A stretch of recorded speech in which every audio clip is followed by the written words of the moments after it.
क्या आप जानते हैं महाभारत का सबसे बड़ा दानी कर्ण स्वर्ग में भी भूखा रह गया था? हाँ, वही कर्ण जिसने कवच कुंडल से लेकर सोना चांदी यहां मरणावस्था के समय अपने सोने के दांत तक को दान कर दिया। लेकिन जब वो स्वर्ग पहुंचे तो उनके सामने अमृत और भोजन नहीं बल्कि सोना और हीरे थे। आखिर क्यों? यही है इस कहानी का सबसे बड़ा रहस्य।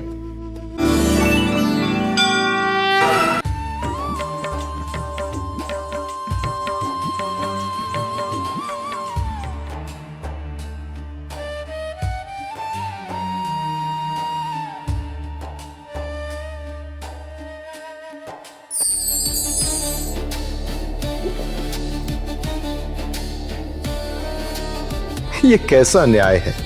ये कैसा स्वर्ग है? मैंने अपना पूरा जीवन, अपना सब कुछ दान कर दिया। कवच कुंडल, सोना चांदी, वचन, यहां तक मरने के समय अपना स्वर्ण का दांत जो जिसने मांगा वो दिया ताकि कोई भूखा ना रहे। और आज मैं खुद इस स्वर्ग में भूख से तड़प रहा हूं।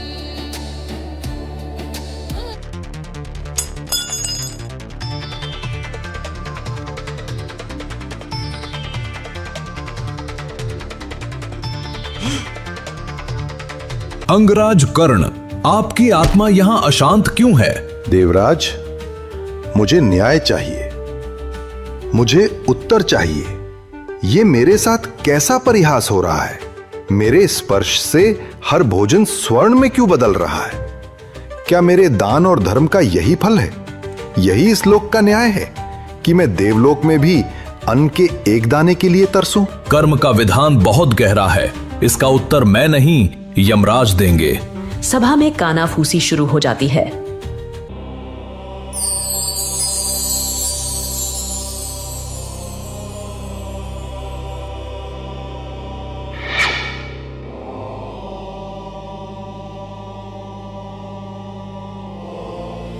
उठो सूर्यपुत्र, तुम्हारी व्यथा हम तक पहुंच चुकी है। अंगराज कर्ण, तुम्हारे दान का हिसाब बेमिसाल है। सोना, भूमि, वचन, ऐसा दानी आज तक नहीं हुआ और कर्म के नियम के अनुसार तुम्हें वही लौटाया गया है। तुमने जीवन भर सोना दिया, इसलिए स्वर्ग में तुम्हारे लिए अनंत सोना है। लेकिन मैंने तो ये सब इसलिए दिया था ताकि कोई भूखा ना सोए।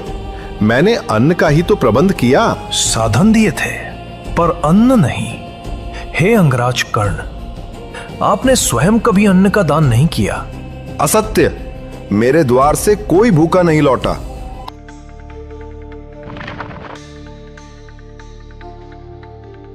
हम जीवितों की नहीं, तुम्हारे पितरों की बात कर रहे हैं। हर मनुष्य 3 ऋण लेकर जन्म लेता है, देव ऋण, ऋषि ऋण और पितृ ऋण।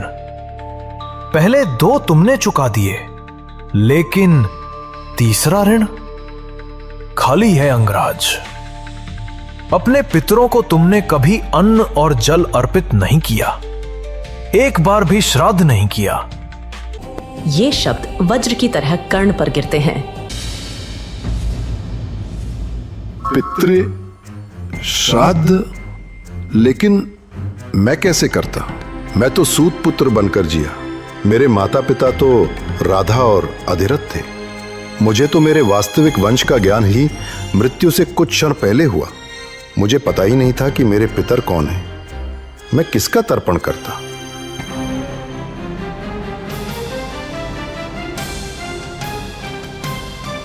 हम जानते हैं कर्ण, तुम्हारी अज्ञानता तुम्हारी विवशता थी, तुम्हारा दोष नहीं। लेकिन जो कर्म हुआ ही नहीं उसका फल कैसे मिल सकता है?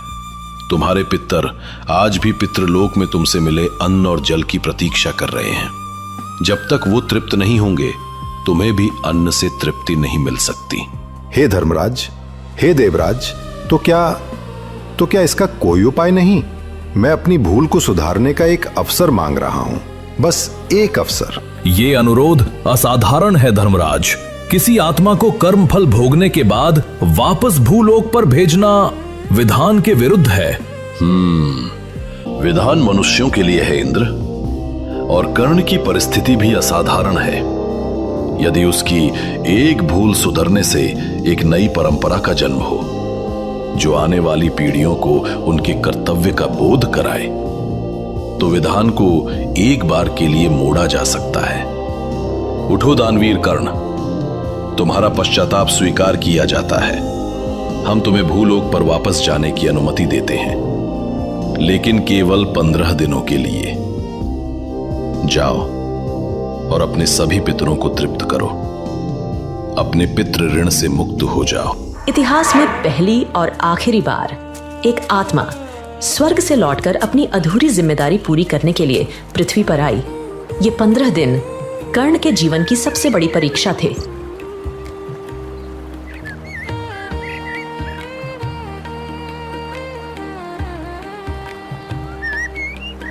हे मेरे पिता सूर्यदेव, मेरे अर्घ्य को स्वीकार करें। हे मेरी जन्मदात्री कुंती, हे पालक माता पिता राधा और अधिरथ, आप तृप्त हो। और मेरे वे सभी पूर्वज जिन्हें मैं जानता हूं या कभी जान ही ना पाया, आज आपका पुत्र कर्ण आपको अन्न और जल अर्पित करता है। इसे स्वीकार करें और मुझे इस ऋण से मुक्त करें। लेकिन कर्ण ने केवल रस्में नहीं निभाई, उन्होंने उसके पीछे की आत्मा को समझा। उन्होंने जाना कि पितरों की तृप्ति सिर्फ पिंडदान से नहीं, बल्कि जीवितों की सेवा से होती है। आप कौन हैं देव पुरुष? आपके हाथों से भोजन पाकर लगता है जैसे आत्मा तक तृप्त हो गई। मैं बस एक बेटा हूं जो अपने पितरों का कर्ज चुका रहा है। कृपा कर भोजन स्वीकार करें। उन 15 दिनों में कर्ण ने हजारों भूखों को भोजन कराया। हर एक दाना, पानी की हर एक बूंद उन्होंने अपने पितरों को याद करके अर्पित की। उन्होंने दुनिया को सिखाया कि श्राद्ध केवल एक पूजा नहीं, बल्कि श्रद्धा का पर्व है। अपनी जड़ों के प्रति, अपने पूर्वजों के प्रति आभार जताने का पर्व।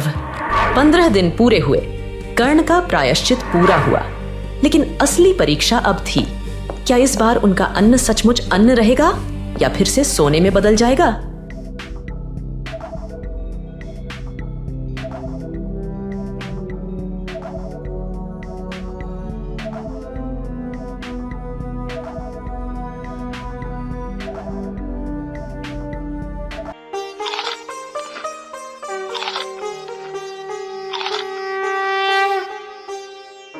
और उसी क्षण कर्ण की सबसे बड़ी भूख शांत हो गई।